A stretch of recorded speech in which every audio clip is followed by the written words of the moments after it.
Northeast Intelligence Network, Team K9, the Hagmann and Hagmann Report. Right. It's like, who are we? Also, we have on our main page at the Northeast Intelligence Network, we have 3,304 people that like our page on Facebook, but we don't know where that goes to. We have no page with that many likes or anywhere on Facebook that says that exists. So. No, I know where it goes to because all you have to do is ask me. I do know where it goes to, but just let's not get into that. I'll post this article in the chat room for folks, and the title is PTSD, Its Causes, Cures, and How to Handle What's Coming. Are you prepared for what's coming? Oh, man. And folks, do you realize that the doctor that's on tomorrow, he's a PhD, this guy, Dr. Hagstrom, is like the #1 post-traumatic stress disorder doctor. Well, I didn't realize this until I got into this. He was facing, and by the way, folks, I'm going to fix the article that was posted earlier by someone who didn't quite get it. Anyway, he was facing attempted murder charges. Okay, Dr. Hagstrom was, and a movie that aired on CBS. John Ritter played him in a movie that aired on CBS. That's the guy. So if you go to now we've got Life Skills International. That's his website.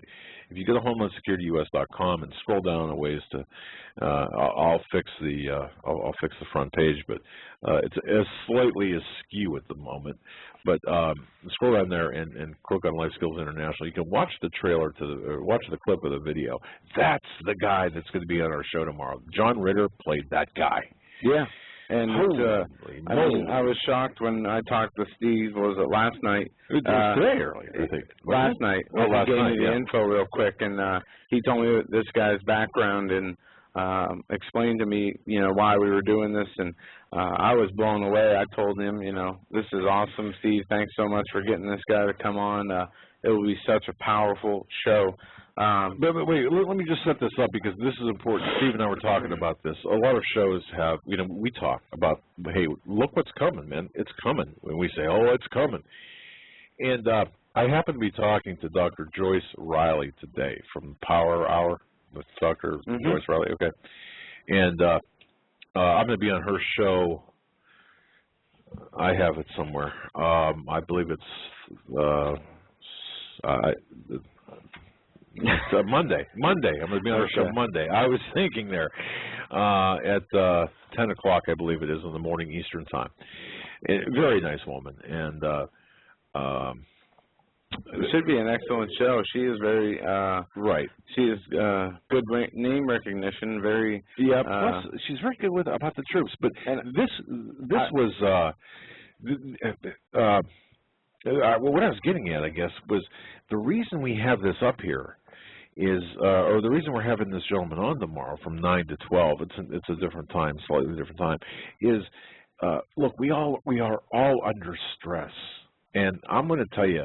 Do you know stress obviously is like the leading cause of illness? But I got to tell you something. Okay, if you're living in America today or anywhere in the world today, you're under stress, whether it's family, whether it's money, whether it's whatever, the world events.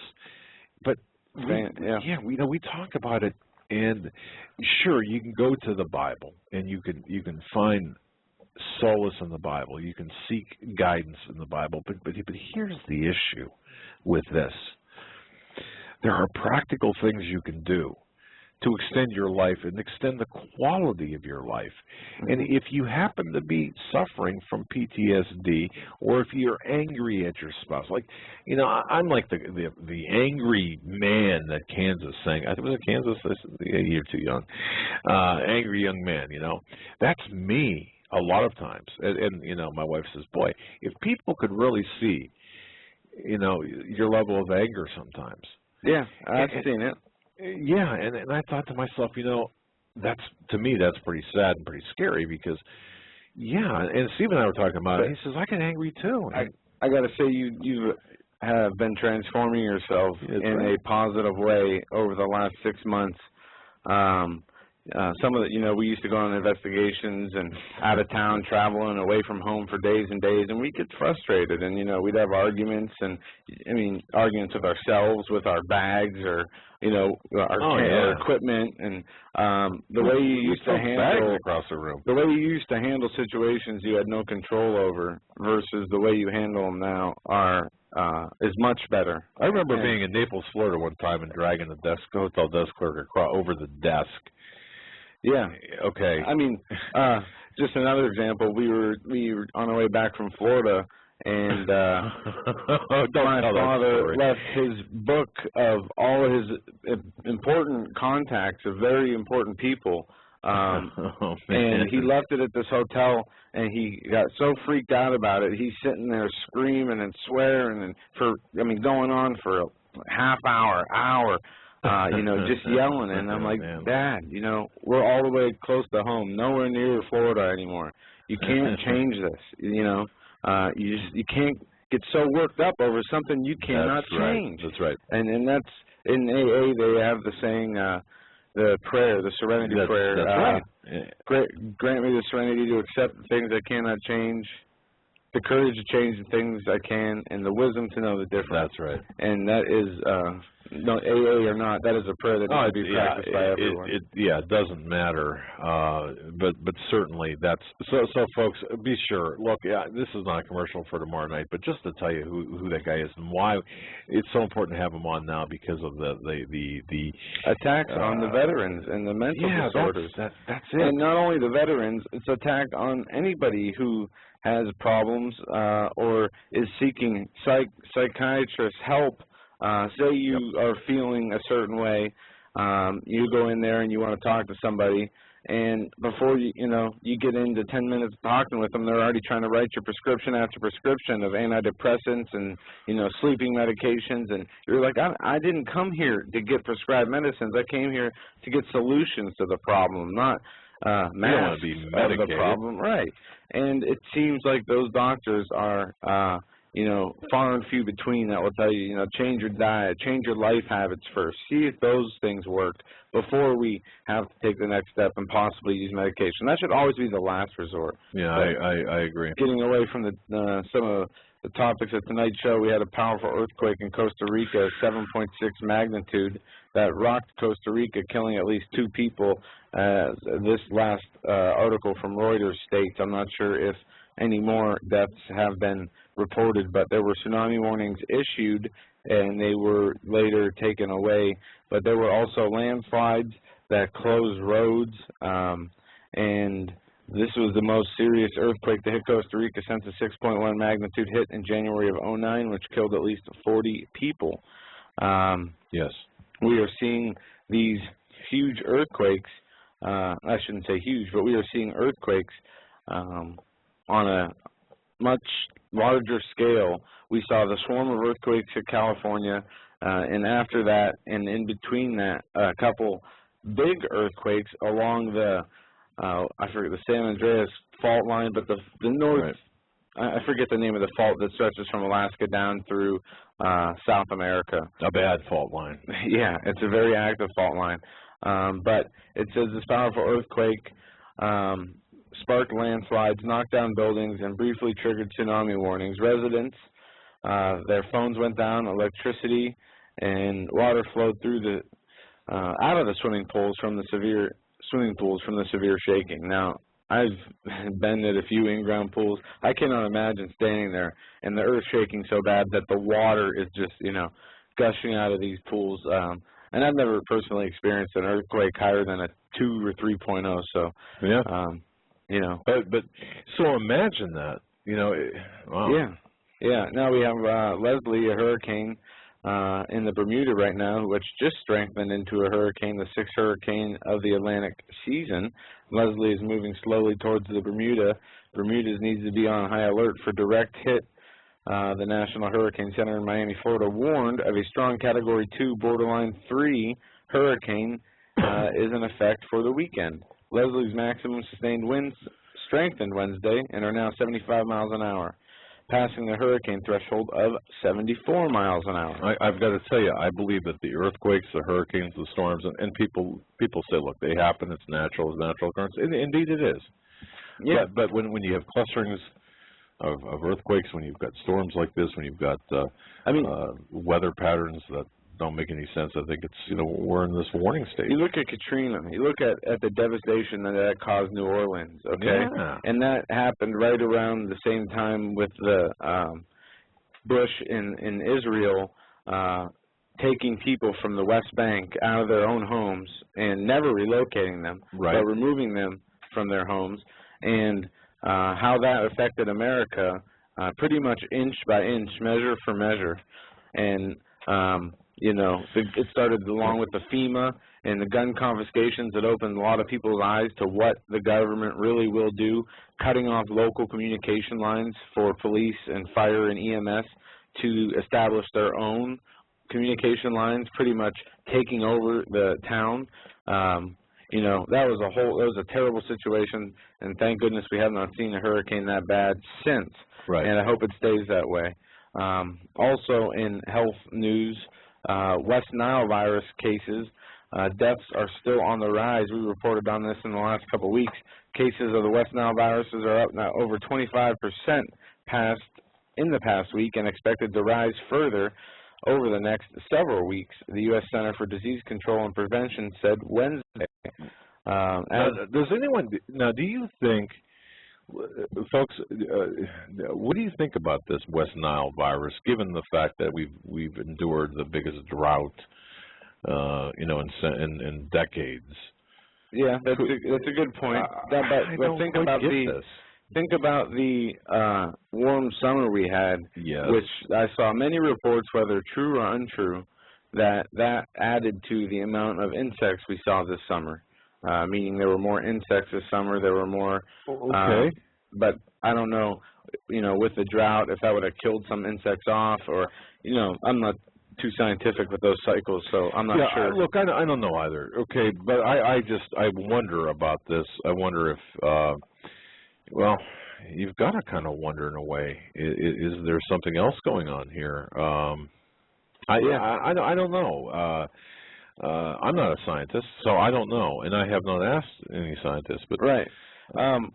Also, speaking of weather, this is a category I put together: weather, health, and natural disasters. Right. I don't know why I added that all together like that, but we are looking at the Democratic National Convention. But the most important thing we want to talk about there is the DNC's rollout of their new Messiah, or the Messiah, Obama, and also the Democratic platform that they are pressing. And this is the most extreme platform I have ever seen for, I mean, any party. Even the Communist Party USA platform wouldn't seem as extreme as this Democratic platform. It is completely sickening and ridiculous. Homosexuals have a record presence at this Democratic convention. You have people who are promoting abortions, you know, and that the taxpayers pay for them. And they have the Muslims, 20,000 Muslims said that they were coming to pray and, you know, celebrate with these Democrats at the convention. And now we see that they are switching venues because of a possible weather threat, which makes this even weirder. What we have is the Democratic National Convention is being moved from a stadium outdoors into an inside convention hall, or an inside hall where you can fit roughly 50,000 less people. Now, some are saying that they are doing this because they do not have enough people to fill the 74,000 seated stadium outdoors. I'm not completely sold on that, because this is the DNC. They're busting in people from all over the world, and they say that there's going to be 64,000 people who are upset that they won't get there to be coming to this DNC. But this is the oddities from this. This is a small chance. There's a small chance of rain. They were forecasted 40% chance of rain, with even a little bit less, down to 30% chance of rain. And an interesting tweet from a man named Brad Panovich, WCNC, makes a good point. It's a simple question. If you had a Panthers game, Carolina Panthers, that's the stadium they play at, concert or soccer match with a 20% chance of storms would you cancel 24 hours prior? And that is a good question, making us wonder why would they do this? Why? I don't know. Well, what they're doing. Look, they're downsizing. Number one, they're downsizing the venue, right, purposely. But it does. Okay, is that specifically what you're asking? Well, see, this is the problem I have. The campaign aides and Obama people, workers around him, has said that he would appear come rain or shine. Right. Organizers have blamed the bad weather, but some questions whether he could fill the huge outdoor stadium are being asked. Well, okay. So, and now this is an important topic, not just for the change of venue. I mean, because we have a president who is running as for his second term, a president who was probably one of the most highly I mean, he was expected to do great things because he promised great things in his. No, it's because he was black. No, it's not because of anything, any race, it's because he promised to cut the deficit in half. He promised to get jobs and the economy back on track. He promised to stop the wars, stop the torture, stop the injustice and the civil liberties. Right. But yet they're pardoning the people who were torturing Afghan prisoners. They're drone striking and murdering civilians all across the world. They're launching illegal proxy wars in countries across the world. And now they're running on this platform having a host of DNC speakers who are all pro-abortion, pro-gay marriage, and we're going to get into that later. Anti-Israel is the biggest one, and you know, we have to get into this because I even emailed Pastor Begley today. I wanted to get his take on this Obama Messiah. Yeah, that creeped me out, ladies and gentlemen. Have you seen I mean, we talk about the Olympics having this odd, satanic, if you will, this satanic rituals. Right. Now you look at the DNC. They've created this what appears to be a stained glass window that you would see in a church, perhaps, or even a cathedral, and they're making this as a backdrop for Obama.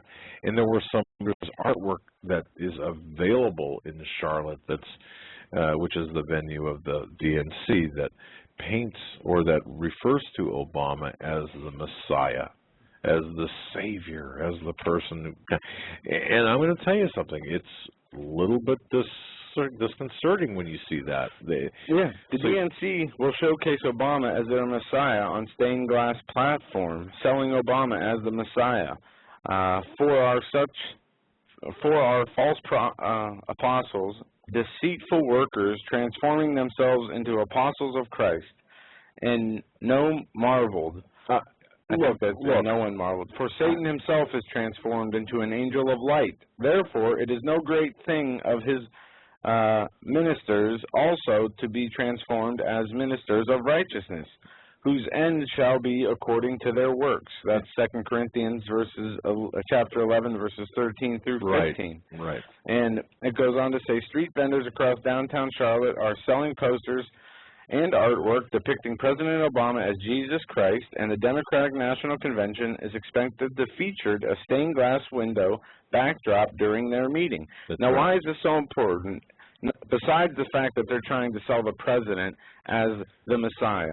Well, one, they disallowed and took God out of their platform initially. Right. Now we have a video queued up. I think, Troy, whenever you have it ready, you can play it when I'm done talking if you got it ready. They had a vote today, just before we went on air. That's right. Where they had somebody come up to the platform and give a voice vote, meaning you say yay or nay. Would you like God to be put back into the party platform, or no, nay, would you like this to be kept the way it was? And I got to say, you guys got to listen to the crowd when they vote on this, and then how this guy rules on how they voted, and then afterwards the excuse is, well, Obama came out and said he wanted to add God into. I mean, he really came out, or reporters came out on his behalf and said, you know, he needs. He asked for this. He wants this in the platform. The only thing is he wanted to get the constituents' viewpoint on it, but he wanted to make sure that it was in there. So yeah, whenever you're ready, Troy, he takes credit for that. Go ahead and play the video of this vote of whether they should have God as part of their platform for the Democrats. And if you're video challenged, just listen to it because you'll get the same effect. Go ahead.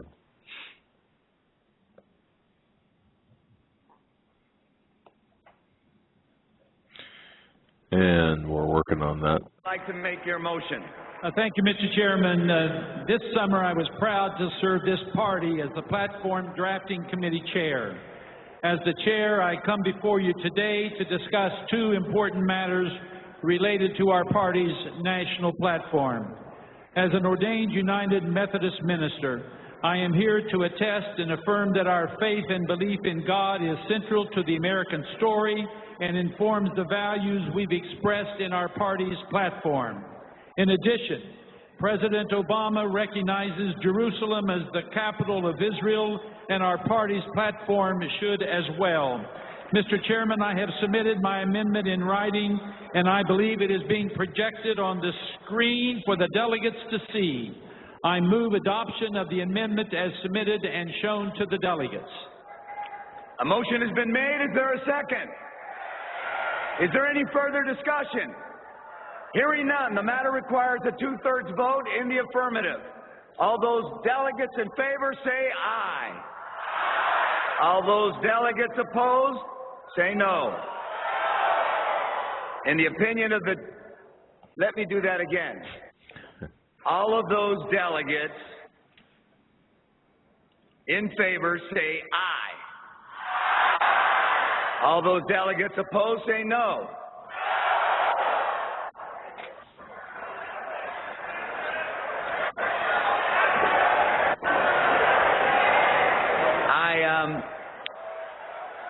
I guess not an overwhelming majority either way. And then you've got to let them do what they're going to do. I'll do that one more time. Oh, this will work. All those delegates in favor say aye. All those delegates opposed say no. In the opinion of the chair, two-thirds have voted in the affirmative.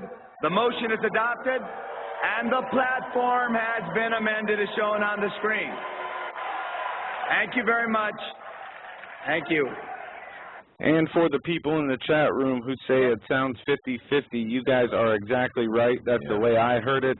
I could not tell one way or another for yes or no, getting more support than the other, but this man says two-thirds of those in that room. He's the mayor of Los Angeles, so I could never pronounce his last name. And I wonder if that had anything to do with Obama wanting it to be put in, you know? Well, Obama got so much bad press and got so many people turned off of his, you know, campaign because he doesn't want to use God, he doesn't want to rely on God, or even, you know, include God in his convention, or the language that his party platform runs on when concerned with the issues.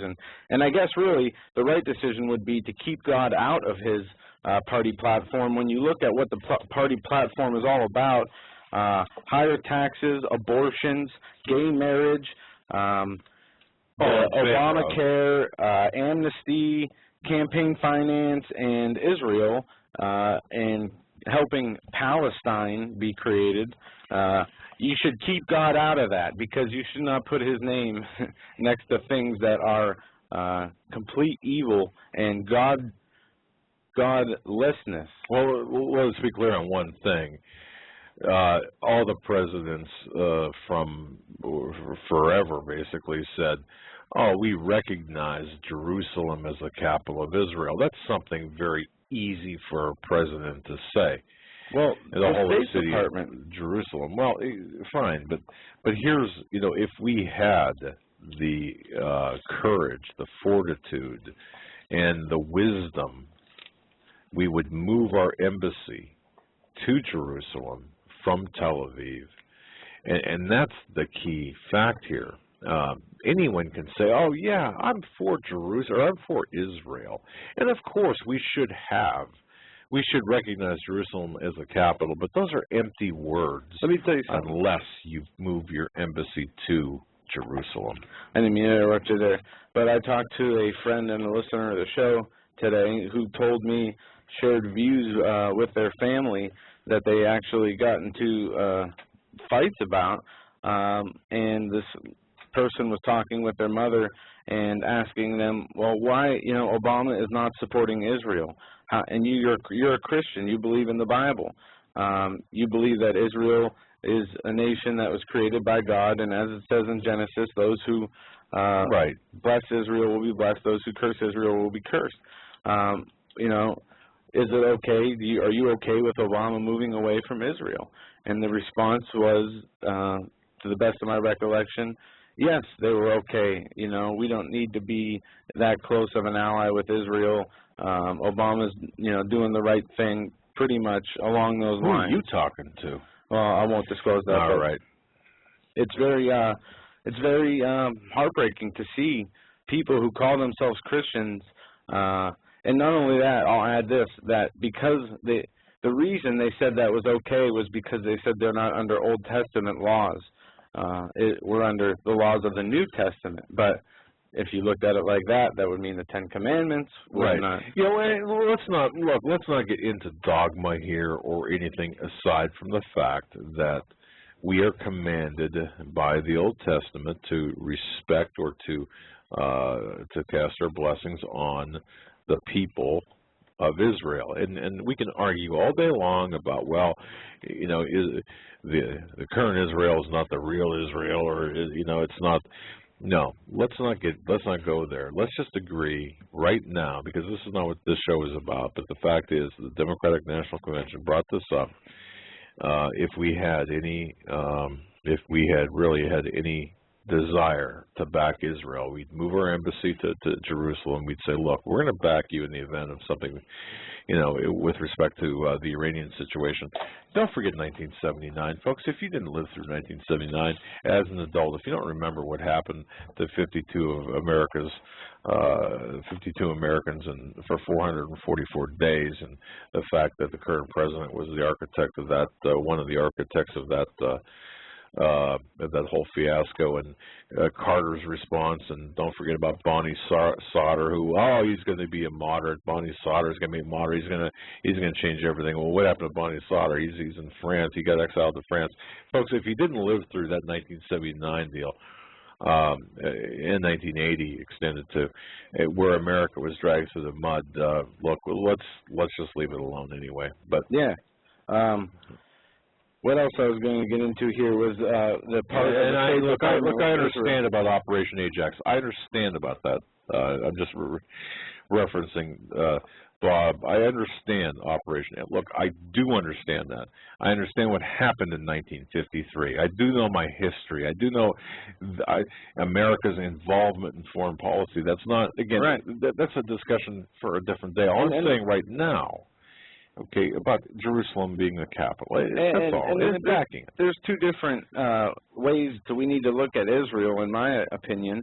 One, a biblical way, where Israel is the nation of the Lord, which He established on this earth, and two is the governments of Israel and the world are also mentioned in the Bible as the kings and rulers who, do evil things.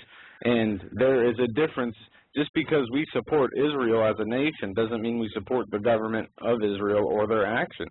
We support the citizens of Israel. We support Israel as a right that God is. We support the idea, or not the idea, the fact that God created Israel, and made it His nation. Now, whether we agree with the policies of the government shouldn't matter. We should support the people of Israel and the right of the people to have the land, no matter what.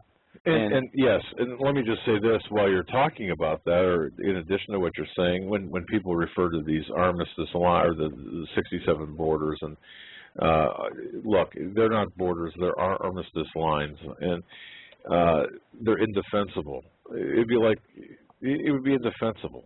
So we're not, right. we're not going to go there, but right. But because we do have some really important news, as we talked about last night, referencing from last night to tonight, different things that we need to talk about. Yeah, while we're on this Israel topic, I want to get into this. Palestinian Abbas saying he's backing for new UN upgrade push. The Palestinians will seek to upgrade their status at the United Nations this month, bolstered by the support of the Arab countries, Islamic states, and the 120-member non-allied movement, the Palestinian president said on Wednesday.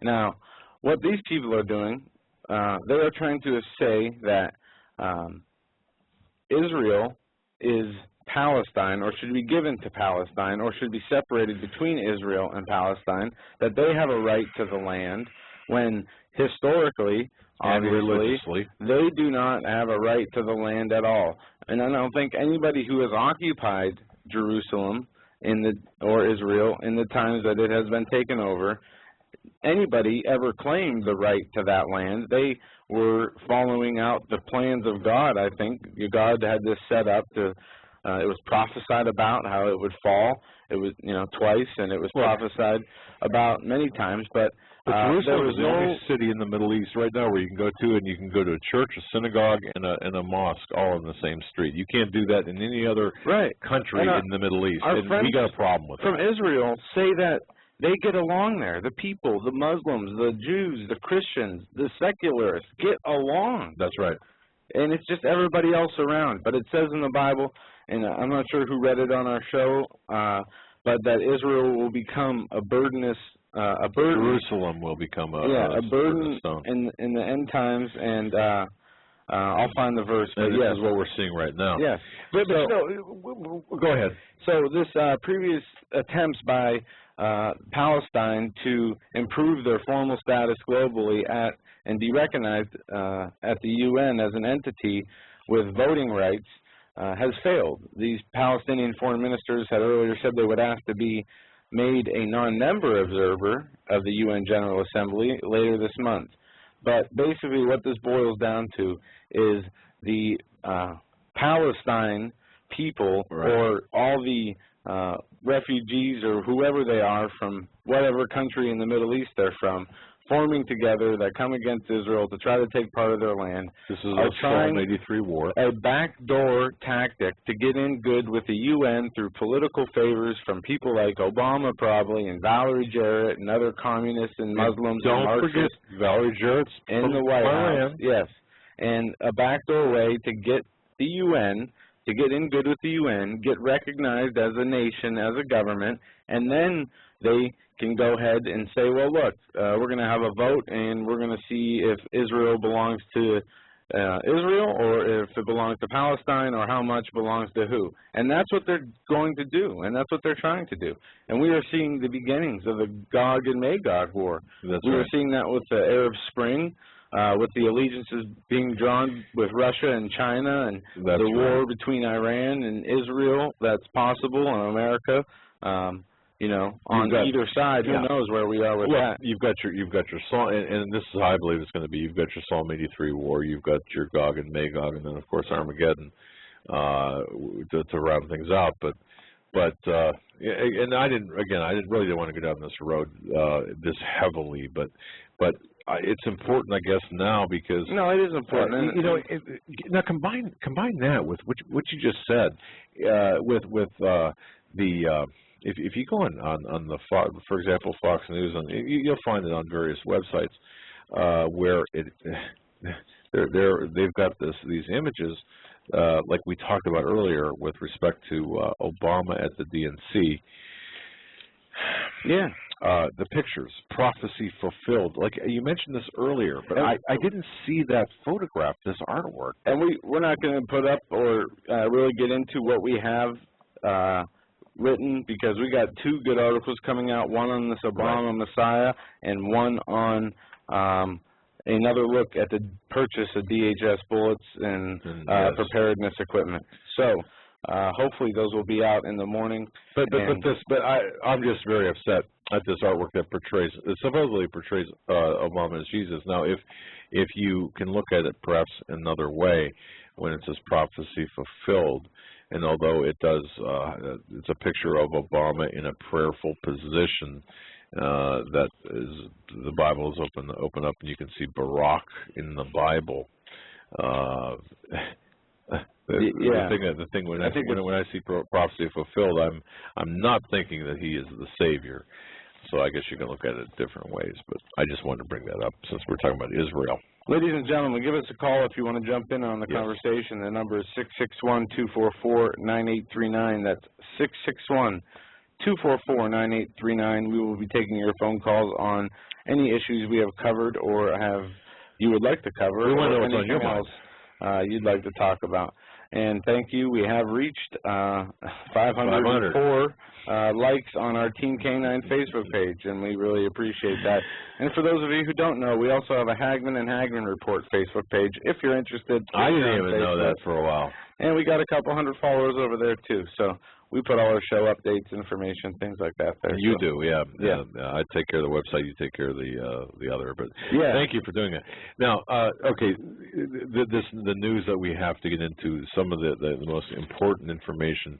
You know, yesterday we had a program, and we looked at the news dump for the weekend. A lot of stuff went under the radar. Yeah, and I got to say this. It's to the point where you and me probably have at least 3 reports each that we need to go through. Should have already went through and had ready for the show to explain to the listeners exactly what they state, but they're so complex and difficult, and we can only work on so much at a time. And I got to say, putting together an article and giving it to you, and then you taking it and putting it together even better, working together like that, I like that. I do too. But we need to both be hammering away articles like crazy so we can get to all this stuff. Well, when we say articles, we're talking about really what we're talking about is unique investigative works, because look, I think what it does, and somebody mentioned this in the interactive chat, the fact that it all kind of boils down to central banks. It all boils down to money, the power of bankers, the targets by the central banks. And I want to point you guys in this direction of a report we came across that is very important, and is something that I mentioned at least a month ago, about central banks are the real target for West imperial wars. Yeah. I mean, this is a compilation of information we put together. Now, some of this is... I mean, yeah, we've talked about what we've put together, and you'll see as I read this report here exactly what we stated about 3 weeks to a month ago about the central banks and why we've been going to wars in the Middle East. And I'm just going to give you a quick few points of this. It asks why the United States would have all these, I guess you'd call them, offensive wars and government overthrows for really no reason. And it says, in the years since the first post-9/11 invasion, real reasons have been regarded as the real reasons have been provided with democracy by the United States. These reasons include vast oil reserves, pipelines, opium fields, strategic military positioning, no-bid contracts for the defense industry, military-industrial complex, and mineral deposits. Well, see, all of these suggestions... Now, wait a second, though, because people say, okay, I mean, my big thing was, why did we go to war in Afghanistan? Why Iraq? Why did we get involved in Egypt? Why did we get involved in Libya? Why? Because on top of the minerals, the resources, and the defense contracts and nation building we get to do there, where's the gas from Iraq that we were supposed to get? Well, what they're doing is using that and putting it in reserves and sitting here and charging us, higher prices, saying that there's, still a shortage, or letting the speculators, or however they are keeping the gas prices up, even though supply might be down, or demand might be down, and production might be up. We know because of Labor Day, they even said, well, gas prices are going to go up, 20, 30 cents. And they went up here 15 cents. Yeah, even though the price of the barrel of oil hardly changed at all. And you could see the price of oil drop 10, 20 bucks, and you know what? You'll see 10 cents at the pump, 20 cents at the pump. It's all manipulated. But let's get back to the central bankers. But all of these reasons, like I stated, the opium fields, oil, etc., are very valid and accurate reasons of why you'd go to war. But it says, however, there is only one reason for the military intervention that is rarely discussed, even in the alternative media in this context: the goal of the total domination by the private central banking system. And there you have it. And it goes into saying that they want to consolidate all of the financial systems, and the problem with that in the beginning of 2000. And PNAC, the Project for the New American Century, the Wolfowitz Doctrine, Donald Rumsfeld, Dick Cheney, Bush, Paul Wolfowitz, and many other neocons, as they'd be labeled, wrote up PNAC, the Project for New American Century, which called for a new Pearl Harbor-style attack on the United States to bring about their New World Order, Homeland Security, police state. No, not in so many words. Stop there, okay? Because I really had a hard time with this. I argued with Joe about this document, this PNAC, this document itself, and I said no, it didn't call for. Yes, it did. No, I know. It didn't call for a new Pearl Harbor. Yes, but in a roundabout way, it said that we would need an attack in this country, or on our country. It would benefit the objectives of this cabal, the overall objectives. I mean, no. Let me correct you here. Okay. Just in case you weren't going to go there. I'm not. It really did call for a new Pearl Harbor. No, they didn't say, look, we want okay. Well, I guess what the definition of call is. It didn't say we want a new, or we want to be attacked. It didn't say that. No, it says that they need, correct, or want a new. No. They need a new Pearl Harbor. Read from the document, not from somebody. I know. Well, I'm looking for the document right now. Here's a quote right here. Further, the process of transformation, even if it brings revolutionary change, is likely to be a long one, absent some catastrophic and catalyzing event like a new Pearl Harbor. There you go. Okay. It doesn't say we want or need a new Pearl Harbor. What they're saying in context in this PNAC report is what a new Pearl Harbor or what an attack would do.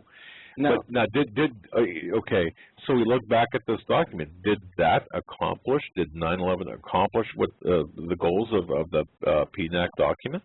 Yes. Okay. Yes, right. It brought in the New World Order. Now we have Obama critics, more than one, saying the first one saying Obama needs an Oklahoma City type event like Clinton had to reconnect with his public. Yes. A second one saying, an Obama advisor, if I'm not mistaken, came out and said Obama will not get reelected unless he has a Oklahoma City or 9/11 style event to where he can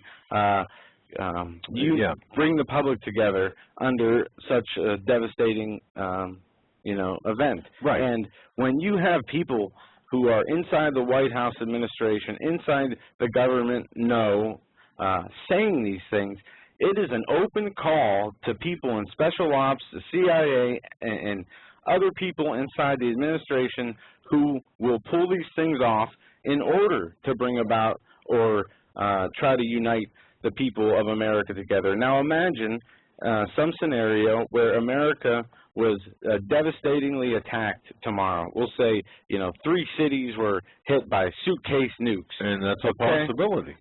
Just a complete something that just popped into my mind.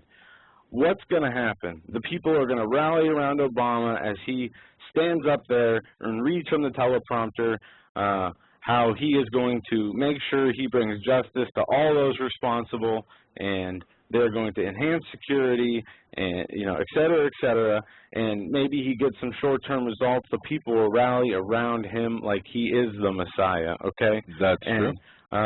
At least George Bush didn't have to read from a teleprompter when he was giving his speeches about how they were going to restore America, but sadly, I think Obama would have to if this ever was the case. But anyway, well, the whole point of getting into that was because tomorrow I'm sorry, I keep thinking tomorrow's September 10th. Next week, September 10th and September 11th, we're going to do 2 shows on 9/11. Since we've been on the air weekly, 8 to 10 every night, we have not done a show on 9/11. So on the 10th and the 11th, of course on the 12th we have Steve Quayle and Henry Groover coming on. We are going to do 2 shows on 9/11, mostly giving you our investigative findings, pointing out anomalies, and giving you our findings, whether they are pro-government, pro-9/11, whatever is the truth, whatever our findings are. Yeah, and you're not going to be surprised to hear what I think, but we will provide the evidence. And also, part of those shows, we are going to be talking with a few first responders and family members who are going to come on and tell their stories, tell the stories of the struggles that they had to go through, not only during, but especially the first responders and rescue workers afterwards, and that the battles they are still fighting to try to get health care to cover their needs as they are dying as a result of helping people after the 9/11 attacks happened. There was, and I have to say this, folks, we did discover what I would call like a slow kill type operation, and it pains me to say this, frankly, where some of the 9/11 workers were actually given, I think you had even told me this about vaccines or anthrax, anti-anthrax. Vaccine, yes, and I have to get more information on that. But even beyond that, I've talked to first responders who have seen some things that they won't talk about to this day, and I'm not talking about bad things, people, death, and what I'm talking about are anomalies.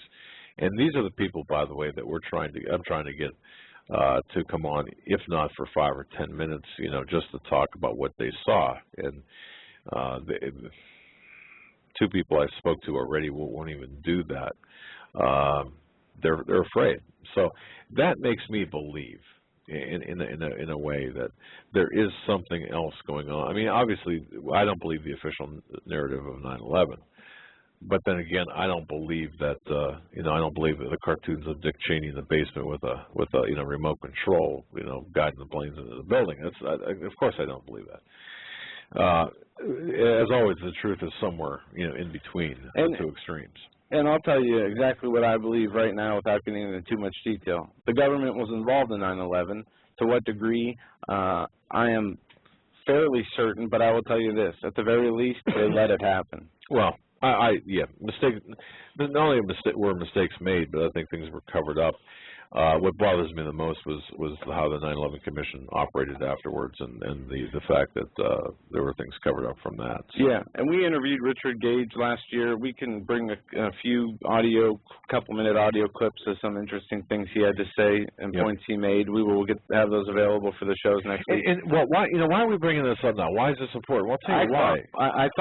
I really thought tomorrow was September 10th, and that's the second time. Well, no, but I think the reason that we need to not let this drop is because the perpetrators, look, this is what, 11 years ago, the perpetrators are still out there. Right. And what 9/11 was a defining moment for this country. Oh, yeah, because look at the terrorists attacked us for our freedoms. Well, who's the one that has been taking all our freedoms away? Of course, the government. And has there been more terrorist attacks, on American citizens that were caused by people crashing planes or huge terrorist attacks, anything bigger than a minor shooting? Right. No, and the TSA's been in the airports. They haven't stopped one terrorist. As a matter of fact, the terrorists they're looking for now are Christians. They're not looking for Muslim extremists. They're looking for Christian, right-wing, lone wolf, patriot, Constitution-loving, Bible-grabbing Americans, and those are the new enemy.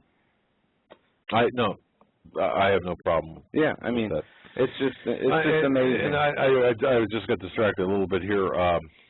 Phone Jack had asked a question: did they sign something? Would they have to give back the millions the Gov gave to the surviving families? Just what was the story and all of that? There are multiple lawsuits, multiple stories, multiple issues. I'm not sure what exactly what you're referring to. Yeah, and Henry Kissinger was first appointed to lead the 9/11 Commission, and he was the family. How bad is that? Yeah, I mean, we're talking about a guy who wrote the Memorandum 200, stating they would use food, natural resources, and other means for population control by controlling the amount of food that would go out and depopularize the world through eugenics, vaccinations, wars, and famines. And they wanted him to do the 9/11 Commission. And I know we're getting off into the 9/11 realm here. But okay. So next Monday and Tuesday we should have a great maybe even show. Friday too. Friday, Monday, and Tuesday. But we're probably going to break down tomorrow's show with that Dr. Paul Hegstrom on post-traumatic stress disorder. We'll probably spend some time on Friday breaking down that interview. So, and somebody in the chat room had mentioned about our United States aid to Egypt. Yeah, I got that. Look, what this is, and this actually this kind of does tie in with. In a kind of on its periphery ties into 9/11 and the events that happened both before and after, but setting up for the Arab Spring. Look, we gave $2.3 billion. Okay, I'm sorry. To back democracy, U.S. prepares to cut $1 billion from Egypt's debt. So basically, we gave them the billion there, and wrote off $1 billion, and gave them another 1.3 or 1.5 billion. So ultimately, 2.5 billion to support the Muslim Brotherhood in Egypt. And listen, in addition to these debt reliefs, the administration has thrown its support behind a $4.8 billion loan being negotiated between Egypt and the International Monetary Fund, or IMF. Right. Last week, Christine Lagarde.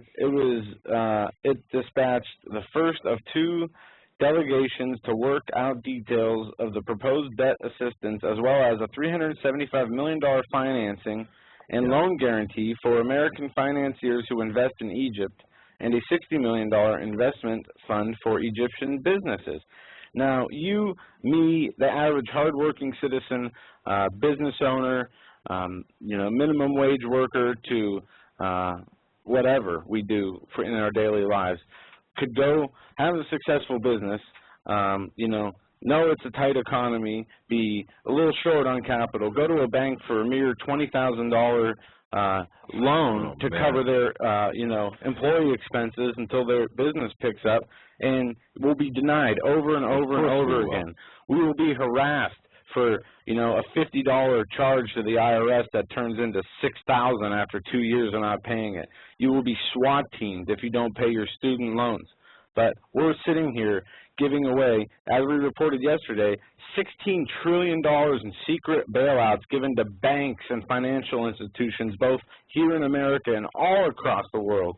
And they're giving our money away like candy to all those organizations that have nothing to do with the betterment of foreign policy, and most importantly, the American people. If they spent all the money that they give away to all these terrorist, crazy groups that just waste the money and do it for political favors, and focused it on the people of America, we could really change this nation to something positive. And it is so disgusting and so sad and frustrating that we haven't. And that's why we have a record 46.7 million people on food stamps. Right. That's why we have a record deficit like we've never had in the history of America. And don't forget too, and this is something, folks, that I would love to get your opinions on.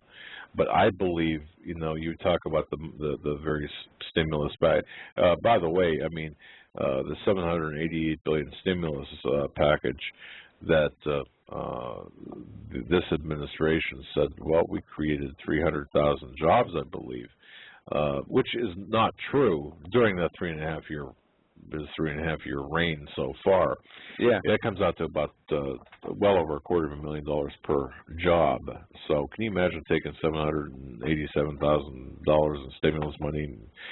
Yeah, yeah. So anyway, it's ridiculous. But what I want to mention was the bailout, or not the bailout, but the financial crisis in 2008. And I would like to get your opinion on this, folks. I believe that it was a manufactured crisis, right? Timed.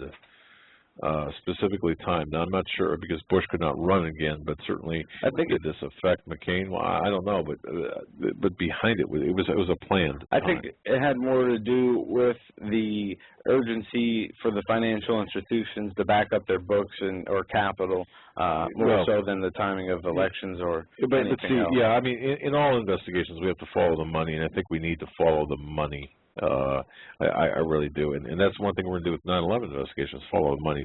Let's go ahead and go for that. Or break. Well, let's take. Oh, you know what? We're up against the top of the hour break, folks. We are trying to structure this because of terrestrial stations carrying us. Folks, you're listening to the Hagmann and Hagmann Report. Coming back, we will take your phone calls immediately, right after the break. Right, and we do appreciate your patience. But in the meantime, I just want to thank everyone for your patience on the phone, and we're going to be back in about 3.5 minutes. Don't go away. Survival of the fittest. In any and all situations, survival is your #1 priority. That requires being tough and thinking smart. And the folks at Freeze Dry Guy are going to help you do just that. They have the long-range patrol ration entrees, what they call the Brick Pack. When you're in survival mode, it is absolutely the best item for your survival pack or bug-out bag. You can go farther, faster, and carry more food with the LRP cold weather ration entrees.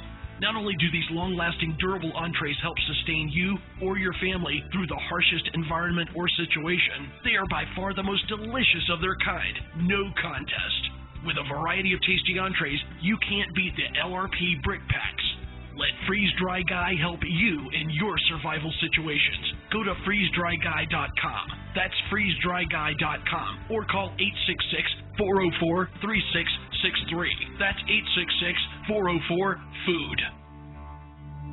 Hi folks, Doug Hagmann here. You might know me as the co-host from the Hagmann and Hagmann Report, or as a frequent guest on Coast to Coast AM with George Norrie. If you're like me, you're tired and confused over today's headlines. You just don't know where to turn for accurate, concise information about really what's going on, what's truly going on in today's society. If you don't know where to turn for accurate, well-researched, and properly vetted news, I've got a suggestion. In fact, it's a requirement. Bookmark Canada Free Press. That's CanadaFreePress.com on the internet. It's just not for Canada. It's for news across the world. Judy McLeod, founding editor, has put together a vast array of talented writers like Kelly O'Connell, Daniel Greenfield, Dr. Aileta Johnson-Powell, a lot of guest columnists, very talented writers. Folks, that's Canada Free Press at CanadaFreePress.com. Now mobile friendly. Follow on Facebook, because without America, there is no free world. If you're stumped, you don't know what kind of gift to give to a friend or a loved one, I'm telling you, you must go to 4physics.com. That's the numeral 4, PHYSICS.com. This is your one-stop shopping palace. That's the only way I can put it. I could spend easily an hour on this website. Innovative, fun, educational. There are games, books, weather instruments, unique time-telling devices, jewelry, optical devices, laboratory equipment. Let me give you an example. We all know we can tell time with a sundial. You've seen those advertised. Did you know that you could tell time by the stars? At 4physics.com, You can buy a horologium nocturnum. This was a navigational device used in the 15th century by navigators at night to tell time by the stars. It's beautifully crafted in the shape of a pendant made of bronze and pewter or gold and silver. Absolutely a stunning gift. I would be proud to give it to anyone. You must go to 4physics.com. Even if you're not stumped, that's 4physics. That's the numeral 4, PHYSICS.com. It's your one-stop shopping palace. Any problems that you have, I don't know what to get Grandpa, I don't know what to get my loved one, that's unique, you will find it at 4physics.com. Please take my word for it. Go to the website, but give yourself a lot of time because you're not going to want to leave. 4physics.com.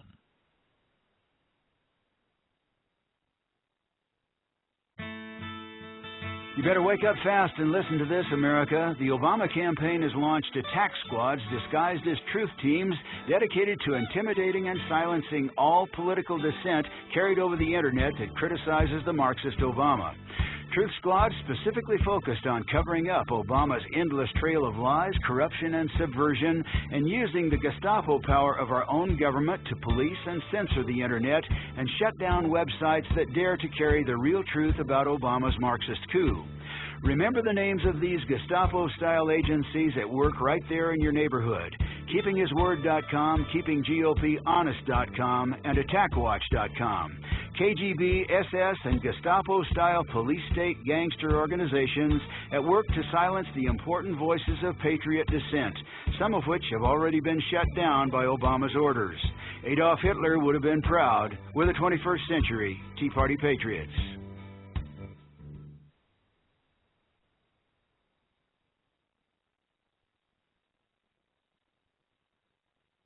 Look, I'm at the start of my administration. One nice thing about the situation I find myself in is that I will be held accountable. You know, I've got 4 years. You're going to know quickly how people feel about what's happening. That's exactly right. And you know, a year from now, I think people are going to see that we're starting to make some progress, but there's still going to be some pain out there. If I don't have this done in 3 years, then there's going to be a one-term proposition. Welcome back, ladies and gentlemen, to hour number 2 of the Hagmann and Hagmann Report. I'm Doug Hagmann. With me is my co-host, Joe Hagmann. We're withholding video from you just for a moment here while we get some things straightened around. And we'll put it back up right now. Yeah, as soon as I find it, though, you know. Yep. These buttons. And folks, I want to tell you something. If you listened carefully to that kind of that mungy, twisted sound during the break, the recorded commercials, the equipment that we're looking to obtain is hopefully will take care of that, because our resources are strained right now to the max. And you can ask Cuban, as we ran a speed test on our computer, we have a download and upload speed, or at least the upload speed for broadcasting that he tried to get that. Well, he was told that his was the highest, and I think ours is double his, and he wanted to know how to find out. I mean, so we're not running with no, we don't have chipmunks or little hamsters over here. We're going to get your calls in a second. Judy McLeod from Canada Free Press, God bless her. Actually, it was an email from Kiko. Thanks, Kiko, that sent this to me. It's called The Birds of Plum Island. This is published before its news on September 2nd, Sunday. Folks, did you see this? You know, I always wondered. I thought, no, you know, talk about conspiracy theories and, you know, but what's the government doing at Plum Island? And I know there's books on this and there are people that talk about this. But Kiko's got the answer, I'll tell you that. So does Judy and Brian. God bless you folks, Judy and Brian. Thank you. Good friends to the north. You'll be hearing from me tomorrow morning. I promise you that. But anyway. We're going to go to phone calls. I'm going to... Just a second. Wait. I got to tell. I didn't finish my story about I'm sorry. You weren't listening, were you? I'm sorry. Just like you were when you were 6. Look, Okay, Plum Island, and this again was on before its news. It's important for one reason and one reason only. What in the world are they doing on Plum Island, or were they doing on Plum Island? If you don't know what Plum Island is, it's a small little piece of land off of the northeast coast of Long Island. You can see it from Long Island if you go out far enough. And when they say Long Island, by the way, that's a long island if you've driven it. Anyway, it was allocated to the U.S. State Department of Agriculture back in 1954 for the establishment of a research center to study, get this, foot and mouth disease in cattle. If they left out cattle, I certainly would study foot and mouth disease for me.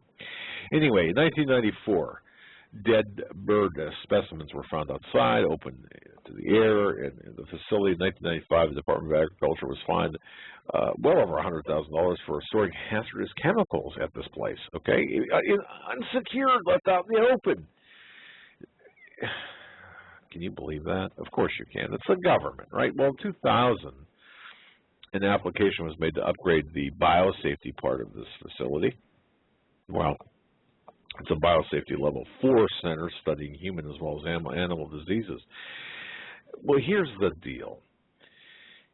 The annual budget for Plum Island is more than $16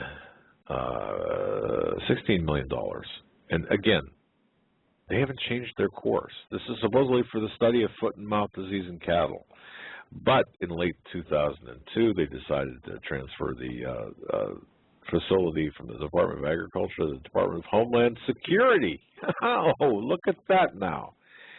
Plum Island has its own fire department. They've got their own water treatment plant. It's autonomous, basically. I don't think they've got a mayor yet, but okay. Anyway, here's the kicker, and this is what I think this is what Kiko was talking about. Michael C. Carroll, Ph.D., he wrote a book. He was talking about the infectious disease outbreaks that originated on this island. Duck plague back in 1967, Lyme disease in 1975. You want to know where Lyme disease comes from? Do you have a relative that's sick with Lyme disease? Huh. I'll tell you what. Let's look at Plum Island. That's actually, Lyme is actually an area in Connecticut, not too far from Plum Island. Anyway, there have all these allegations of wrongdoing. They've been denied by our government. Of course not. They wouldn't do anything. Birds, or Burge, depending on where you're from in the country, just like the ones being encouraged to nest on Plum Island, are known vectors of various diseases, Is that like the mutant butterflies on Fukushima? In Fukushima? Well, this is a little bit worse because we're talking about some biochemical, intentional. Apples and oranges, but still both fruit is rotten.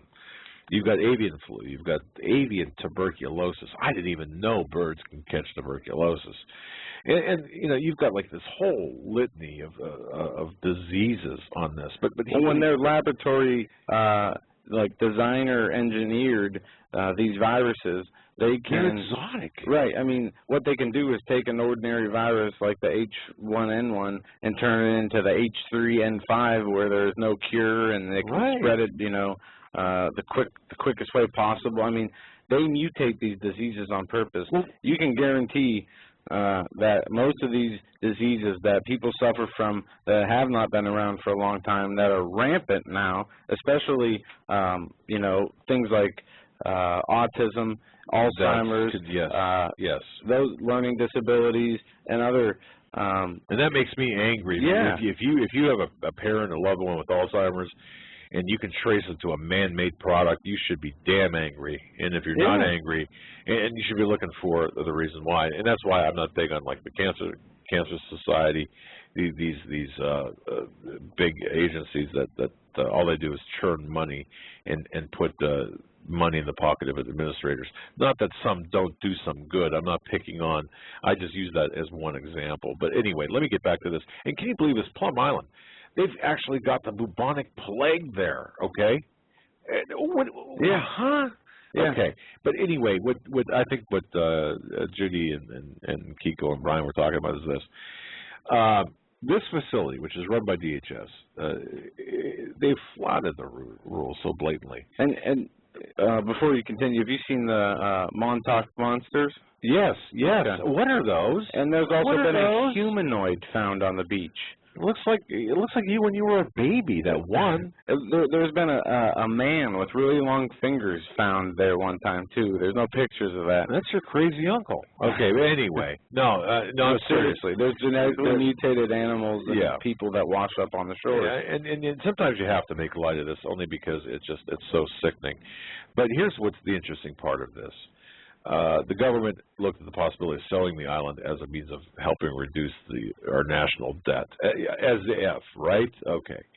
The value of the island was estimated to be anywhere around $80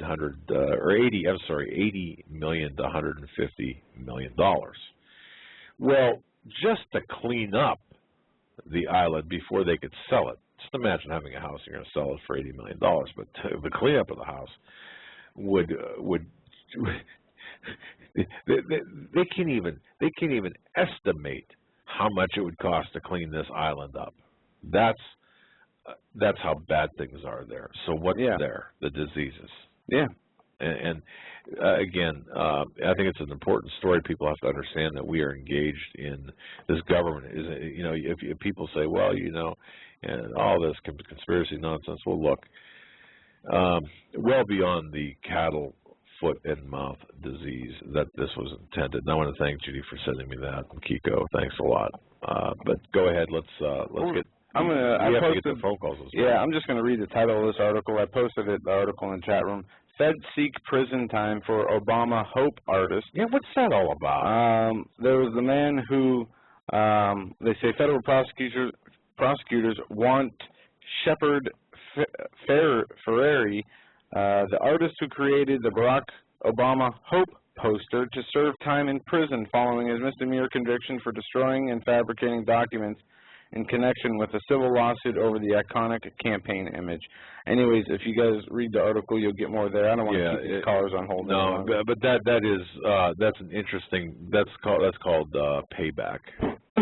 Yes, area code. We'll start with area code 770. You are on the air with the Hagmann and Hagmann report. Area code 770. Hello. Go ahead. You've got the floor. You've got the floor. Oh, fantastic. Fantastic. Hi. My name's RW. I'm calling from London in the UK. It's a bit late here, but I thought I'd stay up and give you guys a call because I'm on holiday. So I've got the opportunity to. I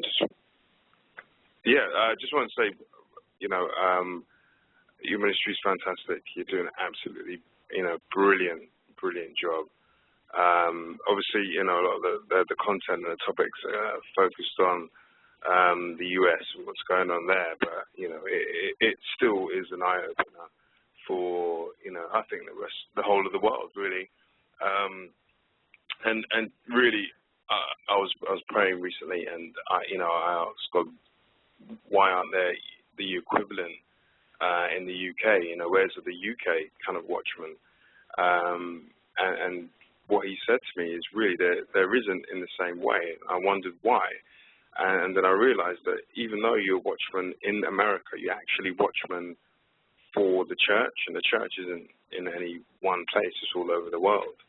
That's true. And I think the work that you're doing, even though it's, I'm a firm believer that, I saw a poster recently for the new Judge Dredd film that's coming out over here. I don't know if it's out in the States yet, but the slogan is "Judgment is coming."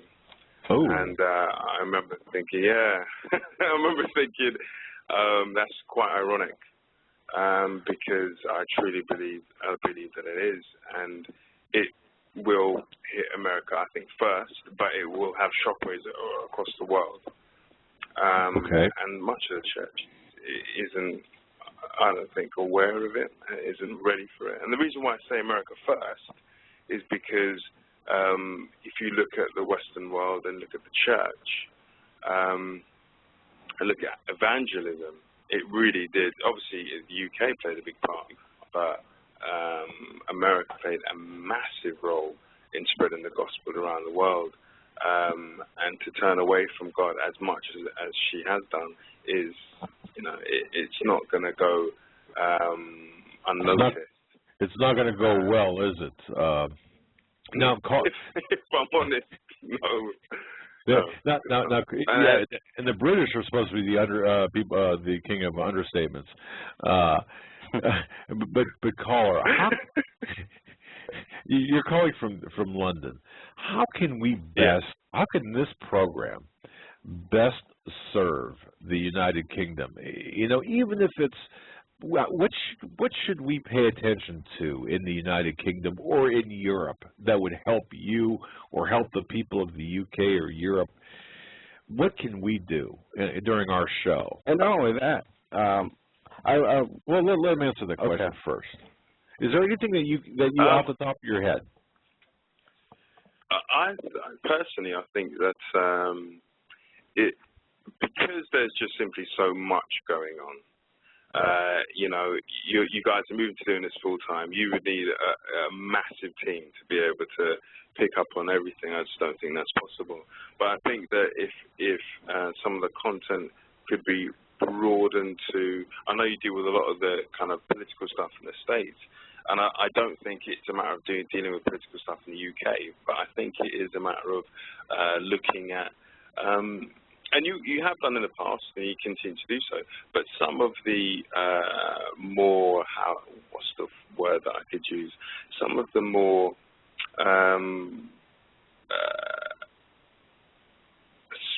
some of the more supernatural things that are beginning to occur around the world, and I know I use that term because I know it's very loaded when I say supernatural, because you think of a lot of fiction around these sorts of things, but really a lot of the things that we see and consider as fiction is actually inspired by reality. I mean, the Bible is very, very clear about that.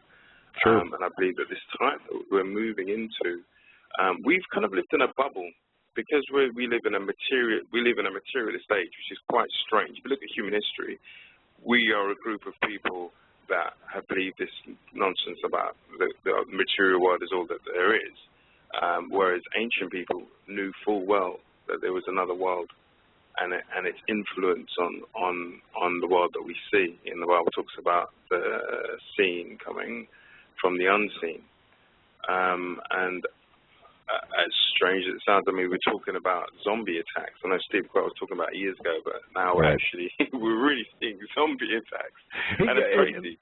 Now, are you seeing any of that kind of behavior in the UK? No. Okay. To my understanding, no zombie attacks yet, thankfully. But there is, of course, kind of. There is, you know, UFO activity, definitely. I mean, I live not far away from a military base, and I mean, there's, you know, things you see in the sky, and other reports up and down, and practices. But you know, the UK definitely pioneers in paganism and secret societies, and you know, all sorts of evil. And I just, what is hidden, I think, will slowly begin to become the veil is being lifted. The veil is being lifted, and you're very astute to point that out. And caller, I got a question for you. This comes from the chat room, but going along the lines of something I was going to ask you. They want to know about how this gun situation, personal gun ownership situation, is where you live. It's different here because we don't have the kind of frontier kind of history. So we, on a whole, don't have guns. Some do. Some people do have guns. But you get more farmers or more specialists. There'd be more rifles. There wouldn't be handguns or, you know, automatic or semi-automatic weapons. That's just... Okay. Now, as a criminal. Sorry, you cut out there for a minute. I thought you stopped talking. Yeah, sorry. I don't know what you do for a living, but if you wanted to go get a gun, if you don't already have one, would you be able to by law? It would be very difficult. Very, very, very difficult. Okay. Wow. To get a gun. Very difficult. And And that's what they're trying to do here. Really. Well, I think with you guys, it's going to be, I mean, you know, taking the guns away from American patriots is like, you know, changing the American flag, taking the Stars and Stripes away. It's just not going to end well, no matter what event you create. There's going to be, you know, I think it's so ingrained in your identity that there isn't a chance of that passing without a fight. And I think that fight will kick off when people realize that the freedom is gone, that the country's gone. I mean, I don't want to be, you know, Mr. Doomsday, but if I'm honest, the America that I understand and I have seen, I don't believe exists anymore. I'm glad you said that. You know, now, I'm sorry, we've got some technical issues here. I don't mean to talk over you. Caller, what do you see happening with the elections of the American elections of 2012? What are people in London talking about when they talk about 2012 elections? Are they talking about a landslide for Romney? Are they talking about Obama getting back in? Or are they just not talking? What are they saying? We're very, very conditioned over here, and just fed by mainstream media. You know, we see Mitt Romney's wife talking, and then today we saw Obama's Michelle. You know, I mean, I look at it and I will see she's reading. That's scripted. You know, it's so fake. I'm sorry, I just believe it's completely fake. But I think the general population here aren't even really, I mean, it comes up in the news every now and then, but it's not really something that's playing a big part in the kind of consciousness at the moment. Obviously, the Olympics is still kind of going on with the Paralympics. Everyone's still kind of focusing on that. Wow. But yeah, it's not something that's kind of in the consciousness that much. And I think it's only when it comes closer to it that it will become more of an issue. And I think there will be a lot of civil unrest. I mean, there's so many variables. There's so many things that could happen that I don't know how it's going to happen. But wow. I mean, whoever gets, I think it's just going to be. It's the same. It's the same guy. I think what they've done is, you know, 4 years ago, you pick a president that appeals to the left and to the black community. Now, I think they've picked a president that appeals to the right and to the white community. It's just it's flip of the coin. It's the same. It's the same thing. That's right. It's the same thing. Well, anything, caller, and thank you for staying up so late or getting up so early. That said, any closing comments? Anything you'd like to say?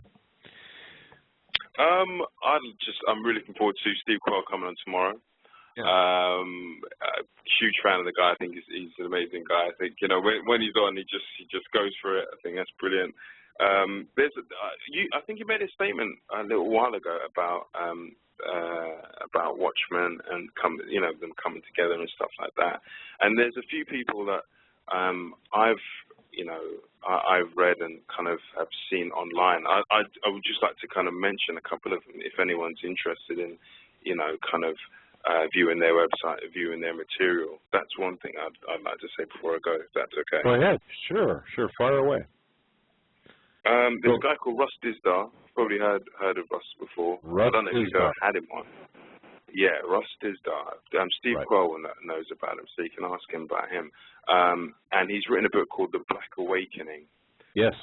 And it's a very, I'm sure you've probably heard of it. It's a very powerful book about MK Ultra and satanic super soldiers. I mean, it sounds like a crazy title, doesn't it? Satanic super soldiers. But it sounds like something that's out of science fiction, but really it's not. And that's one of the things that I was talking about, how the things that we think are fiction are actually coming into reality in a startling way.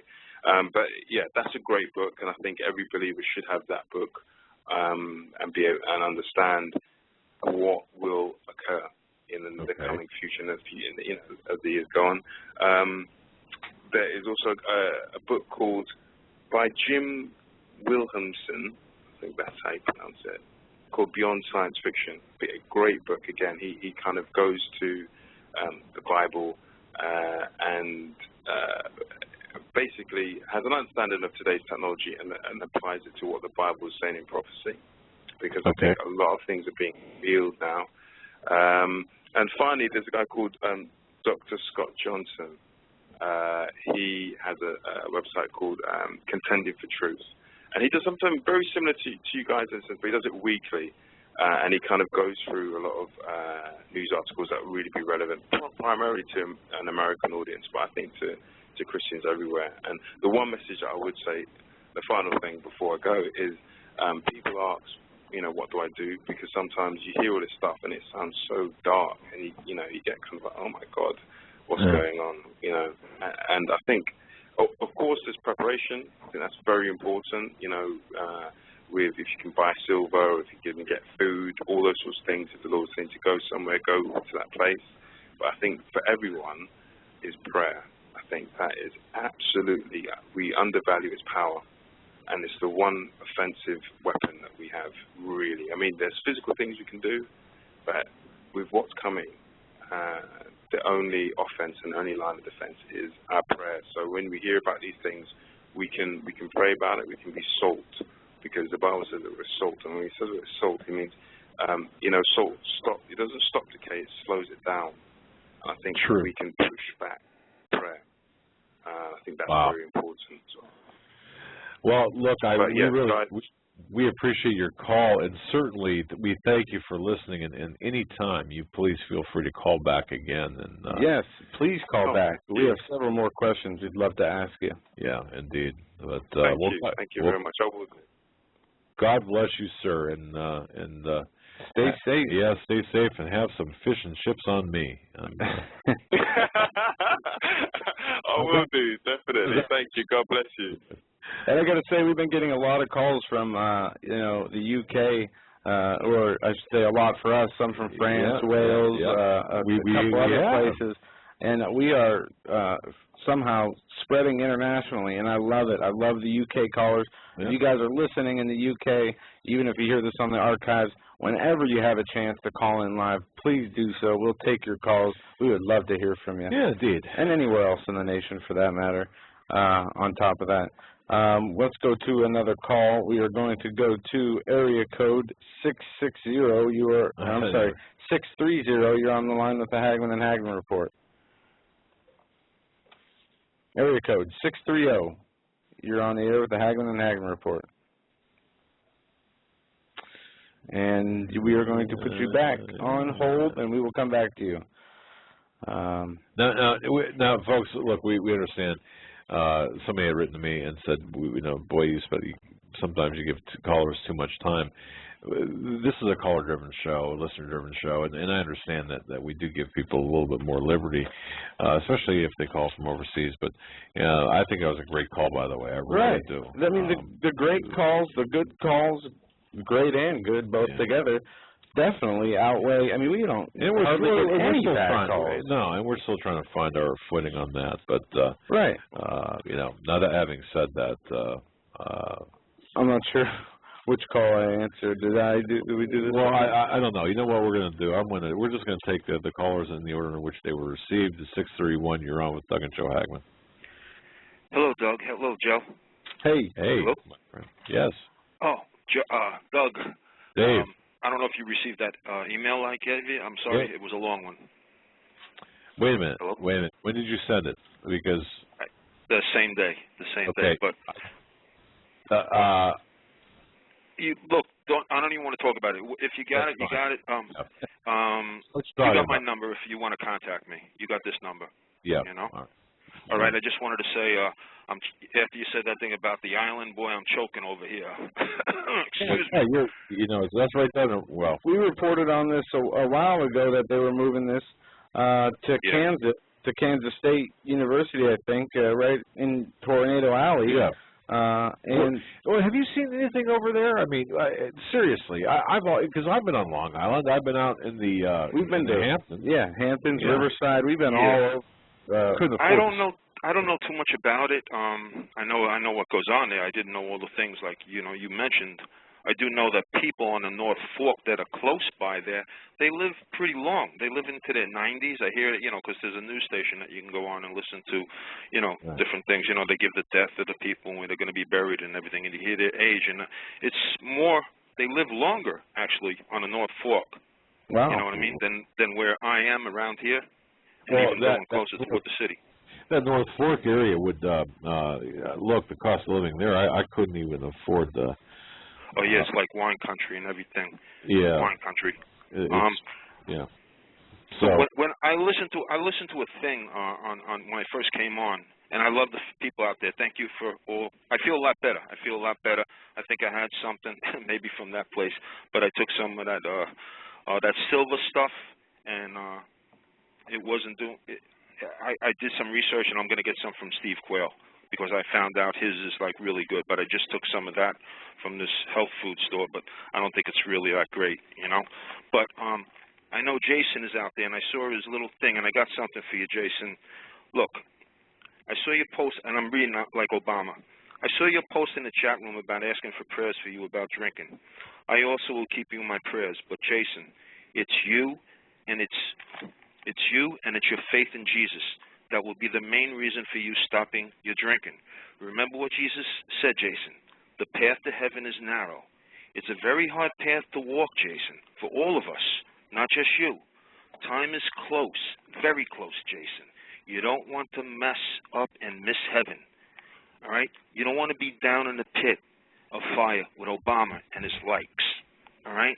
Yeah. Remember in the Bible, it says, no, not drunkenness, nor adulterers, fornicators, and other things will not inherit the kingdom of heaven. When you feel that urge to drink, do push-ups, do chin-ups, do pull-ups, get strong physically. You're going to need it, and you're going to need spirituality. The devil wants you to drink and lose your salvation. He's tempting you. Don't let him. Tell him to shove it, Jason. Get a 70-pound, 100-pound heavy bag and punch the crap out of it. Punch the crap out of the devil. You'll feel better. Believe me, Jason, go for it. And what that other gentleman said about prayer, remember this, Jason, you cannot connect with Jesus in prayer when you're under the influence. You cannot. That's Not a like good you can point. when you you can't. Yeah. You can't. And I want to tell you this from things I've seen. I've seen so many of my friends, people I know, acquaintances from high school and over the last 10 years after I've been out of high school that have passed away in direct result from drinking, drugs, using these substances. And I know how difficult it can be to quit smoking, to quit drinking, to quit any vice, whether it's TV or porn or whatever. But the devil will use that against you 100 times stronger than anybody else if he knows that's your only weakness. And Jason, I just pray that that God helps you with your temptation and he brings his power over you to help you overcome this. And please call me or email me if you ever need to talk, ever want to talk. I will always be willing to talk to you if you are in times of need or trouble or for any reason, because what the caller is saying, Dave is saying, is right on the money.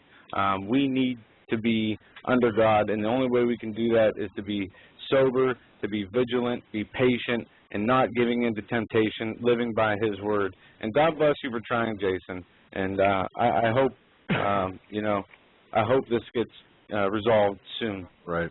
Can I say? Go ahead. Can I say a few other things? Sure. Oh, I'm sorry. Can I say? I hate over talking you guys, but I know some people like me in there. I don't know if they like me. I know that other gentleman got down on me because I said something about Catholicism, but I just have to say right here. I mean, we have a great New York Catholic cardinal, and he stood up to Obama, and a lot of the evangelicals are behind this Catholic cardinal against Obama. I know maybe I said it too many times, but I don't think it really agitates the chat room or people out there. No. I know what happens in the Catholic Church. I know all about the homos that came in. I know exactly what's going on. But is that not Catholic. The smoke of Satan, or is that not the infusion of Satan into the smoke of Satan? You got it, Doug. And that's why Pope Pius XIII fell in an ecstasy when he was coming off his private altar. And he fell in an ecstasy, and he heard from the tabernacle. He heard voices, and it was Jesus and the devil. And the devil said, I can have you. You know about that, Doug? I can have your church, take your church in like 100 years. And so Jesus said, but I need more power. And Jesus said, so be it. When the Pope regained consciousness or got out of the ecstasy, he went to his room and he made up the St. Michael prayer. St. Michael the Archangel, defend us in battle. Be our safeguard against the wickedness and snares of the devil. May God rebuke him. We humbly pray him. Do thou, O Prince of the heavenly host, by the power of God, cast in hell Satan and all the other evil spirits who prowl throughout the world, seeking the ruin of souls. Amen. That was supposedly said. He said that this would be said after every low mass. Well, after whatever, when the new Vatican came in, they stopped that prayer. And that's when the smoke of Satan came in. That's what I believe, and a lot of other people believe. I believe that too. Yeah. Look, I went to a seminary for 4 years. People don't know that. I thought I heard you say that. Look, I can tell you all about church history, but the Bible, this was after Vatican II, of course. So I'm well versed in church history, but biblically bankrupt, if that's a correct phrase, because they didn't teach the Bible as they should have in the seminary. It was crazy. So yeah. I got a little list here for those people out there, the Jewish people out there, and everybody else that thinks that like that other guy that came on after me, August 21st, said Obama is just like Bush. Well, let me just go through this little thing, and I'll do it real quick. Who was it that went to Cairo, Egypt, and apologized in front of Muslims and the Muslim Brotherhood for America's arrogance? Who was it that sent back the bust of Winston Churchill being in the White House, at least from Kennedy to our allies, England? Who took the missile defense system out of Poland? Who went to the evil doer Rights Church for 20 years? Who was friends with cop killer Bill Ayers? Who had on his Christmas tree in the White House an ornamental ball with a small picture of Mao Zedong? Who said the most beautiful sound to my ears is the Muslim call to prayer? Who said that he didn't like these words in the Star-Spangled Banner, the bombs bursting in air? Who did not hand over all his records, his passports, school records, and of course a real birth certificate? Who came out right away when the Ground Zero mosque crap happened and said, I think it should be built? Who appointed Homeland Security Secretary Dyke Napolitano, who was probably after all the Christians or straight people in that agency? Who has directed our military to wear a glove on their right hand when turning the pages very carefully of the Holy Quran, if it must be touched and with reverence? Who, after almost 3 years in prison for shooting our troops at Fort Hood, has not called for this Muslim scum, Major Hassan, to not have been convicted yet of mass Islamic terrorism? Who has taken out of every reference of Islamic terrorism in government or military speech? Who said the Massachusetts police acted stupidly in that case where the police sergeant responded to a burglary in progress and questioned a black friend of Obama? Who destroyed NASA? Who said that if an abortion is botched up and the baby is accidentally born, have the nurse put the baby in the closet, close the door, and let it die without food and water? Who didn't let Billy Graham's son come to the White House for that day of prayer because he just said that they were Muslims or Islamics that took down the Twin Towers? Who bowed down to a Saudi king? Who invited many, many Muslims to the White House and even get down on the prayer rug with them? Who didn't let us see the bullet hole in bin Laden's head? Whose watch was it on that 22 Navy SEALs, the best, were killed by going in one freaking fat Chinook helicopter? There's still something wrong with that story, by the way.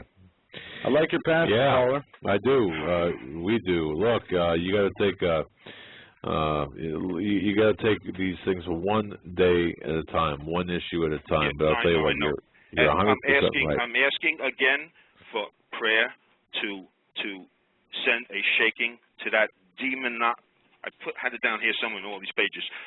Demonic convention, demonic convention. Demonic National Convention. What? Yeah.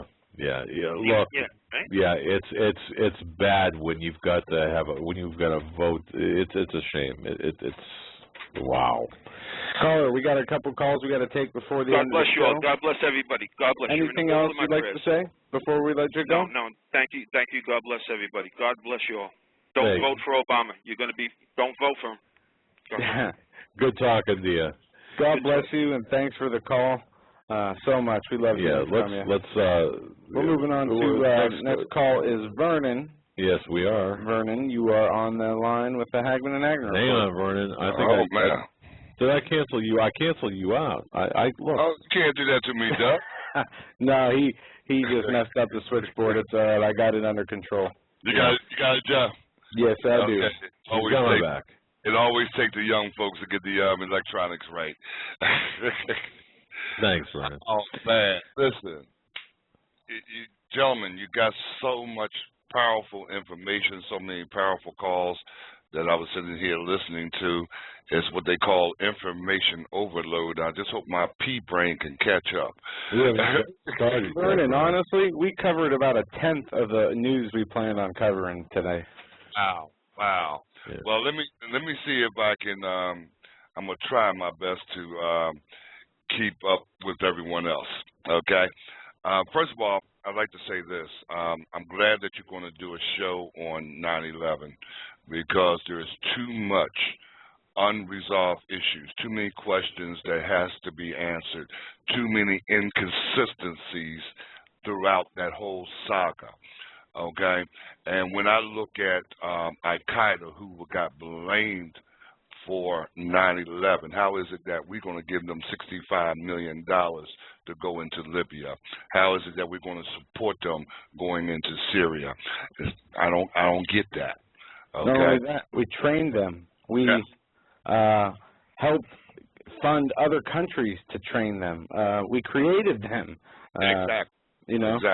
Exactly. You know, and I just don't get the philosophy behind that. Same thing with the Muslim Brotherhood.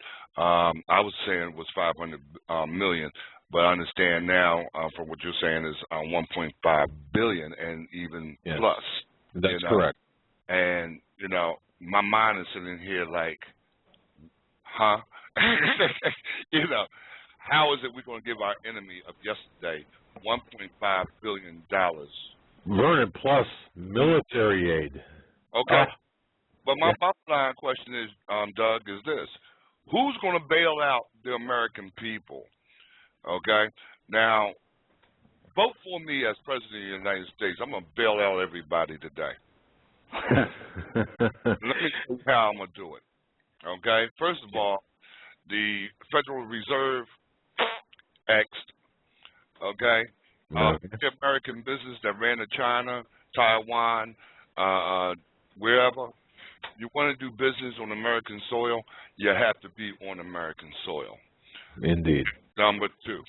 Now, you want tax breaks? You can get your tax breaks, but here's what you're going to do. You're going to put into the kitty every year. Now, there's only 312 million people. The last time I checked, within a few months ago, there's only 312 million people in the United States. Half of that has got to be kids. Okay. That's about right, yes. All right, and how many trillions of dollars are we in debt? Oh, I'm sorry. How many trillions of dollars are the banks in debt that the American people are going to pay for? That would be the correct way to say it. $50,000 for every man, woman, and child in America. Yep. Well, let's do this. Let's take 312 million. Give every man, woman, and child $1 million straight across the board. Okay. Now, out of that, no, that'd be $1. Huh? No, 312 million. If you, okay, give 300. So you give them 12 million. 312. Go ahead. Okay, so 312 million times. How much you say you give them? $1 million? Yeah. So 312 million times $1 million. It would be 312 trillion. All right. Now, wait a minute. The companies that are making the money is paying the kitty. They're paying the bill. Okay. They got the tax breaks, but this is the money that you're going to put together and give it to the American people. All right? Okay. But out of that money, let's say I got $1 million, I would have to, one, either buy a house and or rehab my house. I would have to, two, buy an American car. I would have to, three, have health insurance. okay, and so forth and so on. All right? Your housing industry is out of trouble. Your car industry is out of trouble. Your economy is back on track. Oh, I'm sorry. Welfare, gone. Right. Okay, but that would leave. Well, of course, if you give. Okay. All right. I got you. You understand what I'm saying? Yeah. We're constantly paying trillions of dollars and bailing out the banks, bailing out everyone else around the world except for the American people. Well, and that's what we do, and it's you're right, Vernon. I mean, look, the bankers own this country. And bankers, they have a cabal. It's a conspiracy. It's a consortium of families. Right. You know. Right. We've got, and they own. They own these politicians. Yeah, and that's the bottom line. Okay.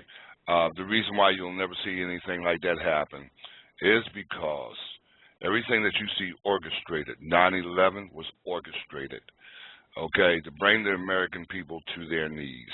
Okay. To get us to the point where they have us right now, okay? The American people, I talk to people in the street, and I was talking to a young lady, and I was trying to explain to her what is going on. And they have made Obama this God image. Like right now, they got this, the Pastor Paul was talking about how they got this image they're going to bring in tomorrow, along with this background tomorrow, and they're making a God out of him tomorrow. The only problem with that is, and it's not a problem for me, but you know what? You want to make a God out of this man, okay, well, guess what? The God I know, the God that says there will be no other gods before me, will remove your Idiomoka God, okay? He will be removed. So I'm not worried about that, okay? But what I am worried about is, you know, the mentality of 200 families out the entire world who has control of the entire world of 7 billion people on the face of this earth. Only 200 families have control to the point where they don't care if you know that we're going to eliminate 2/3 of you. Right. Okay? Be it GMOs, the food, the water, the whatever kind of drink you like. I just found out, I love coffee. I just found out GMO is in coffee. Really? Yes. Is it in all coffee, certain brands, or? From what I understand, because one of my cousins, that's what she's into. She's into food and health foods and stuff like this, and she has discovered that it's in coffee. Now, she just put it in coffee, blanket. And okay. Okay, that's disturbing. You just reminded me of an article I saw, a hit piece on organic food. They have come out and tried to say that organic food is not as healthy as they say, not even as healthy as normal food, which is a lie of the biggest proportions. If you look at what the globalists and the world power elite eat, they eat nothing but organic food and milk. I mean, it's crazy.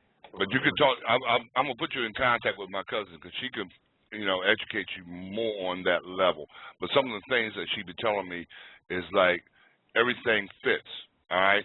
Here it is. You have one small group out of the entire world population, and their whole agenda is total dominance. We have Bill Gates that get up and tell you point blank, there's 7 billion people on the earth, and we have to thin the herd. Okay, how are we going to do that? Inoculation, okay, Planned Parenthood. Oh, let's not forget about the war that is brewing that they're orchestrating to put together, all right?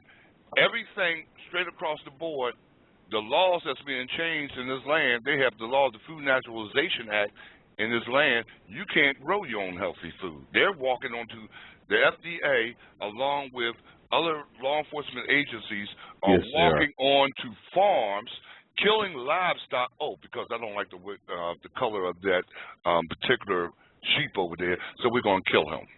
And they just, I talked this week to somebody in the Pacific Northwest who had that happen to their family farm, where there was a representative of the Department of Agriculture, I believe it was, who killed two animals for. I'm trying to remember what the cause was. You would think I would remember, you know, given the nature of this, but it was some ridiculous cause, Vernon. So this is happening all over the country, isn't it? Right. Yes, very much so. It started out in California, the first time I heard about it, and is up here in Pennsylvania in the Lancaster area. It's going on, you know. And these are the things that's not told in mainstream media. All right. Now, I just want to tie it all up a little bit. Everything, guys, that you be talking about ties into one thing and one thing only. Okay? The Antichrist is rising. Now, on Pastor Paul's show, they was talking about, somebody was saying that, well, Obama's the Antichrist. And I hope that gentleman's in your forum today because I know he listens to your program as well. Okay. But for me, now, everything that God does, Satan duplicates. All right? What happened? For God so loved the world, he gave his only begotten Son. His Son came into this world. Okay? But before Christ was announced, you had John the Baptist. And everybody thought that John the Baptist was the Messiah. Right. And John the Baptist said, no, there's one yet to come. Okay? And when Christ came for John to baptize him, and John announced him as he's the one that you have been awaiting. Okay? Now, if Satan follows his protocol, his format, okay, then Obama, for me, is the forerunner for the Antichrist. He's getting things set up. He's setting the stage. Because when the Antichrist come on the scene, everything is going to be in place. Another reason why I know Obama's not the Antichrist. The Antichrist is going to be received throughout the entire world, including Israel. That's correct. They're going to say, let him lead us. Right now, Israel don't trust Obama. They don't like Obama. No. That tells me that he's not the Antichrist. But you know, okay, but you said something, Vernon. You said everything leads, to the Antichrist. Is that in reference to the attacks of 9/11? I mean, is that what you're referring to? No, that's not what I was referring to, but that is a major part of it. Keep in mind, Doug, the United States is the only country that has the sovereignty that allegedly that we have. Okay? And the United States had to be torn down off of their so-called hiatus. Now, you made mention of Pearl Harbor, okay? And after Pearl Harbor, the United States had this mentality, nothing can happen to the United States on the United States soil until 9/11. Yeah, two big oceans on either side. You got a friendly country to the north, and you got a squalor to the south, but okay. Yeah, felt pretty... Yeah, that started to tear us down, okay? Right. The morale, most Americans wouldn't put their... Doug, I'm from the military. I've learned not to trust the government. You have brought up information. No, America, we don't do things like Jacob's Ladder. We don't put drugs in the troops' food and water so that we can build super soldiers. We don't put...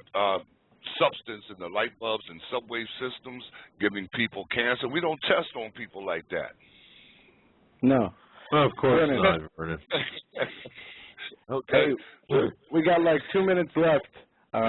Anything you'd like to say before we let you go? The bottom line, folks, is this. You can take all the information as believers in the Lord Jesus Christ.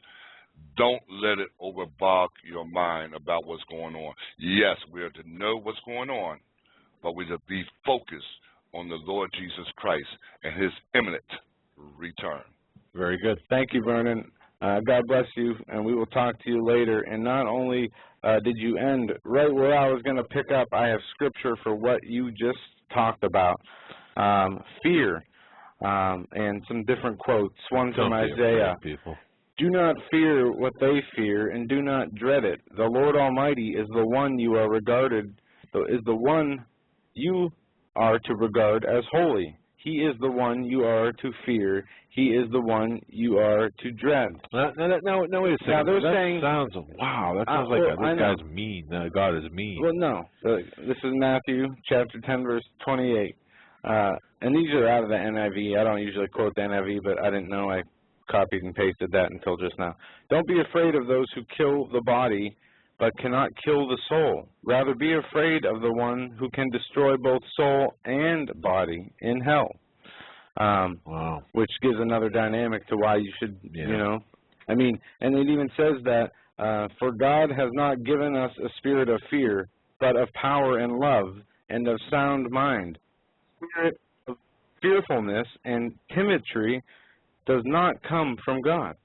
See, and boy, this is a beautiful way to close, because fear does not come from God. And when people say that's important to understand, we're trying to fearmonger or scare people, we are not. No. If you have your relationship right with the Lord Jesus Christ, perfect love casts out fear. Right. You will not have fear. And I know we're all working at different stages. But you know what, though? We all, look, although fear does not come from God, and although, you know, we are not to spread fear, that doesn't mean we got to stick our heads in the sand and not understand what's going on, because the key to understanding is the key to understanding is how to prepare. Don't you think? Yeah. Well, spiritually, yes. Well, spiritually, practically, yes. Because, you know, some people are so heavenly minded that they're no earthly good. You don't, look, you've got to be prepared mentally, physically, spiritually, and certainly practically. Right. Ladies and gentlemen, we've reached the end of our show. Please do not forget, tomorrow night, 9 p.m. to midnight Eastern Standard Time, we will have Dr. Paul Hagstrom and 3 hours on post-traumatic stress disorder. This guy's a world-renowned doctor. And the truth. Do not miss the show. 9 p.m. Chat room will be open at 8. God bless you all. We love you. Have a great night. Thanks for everything.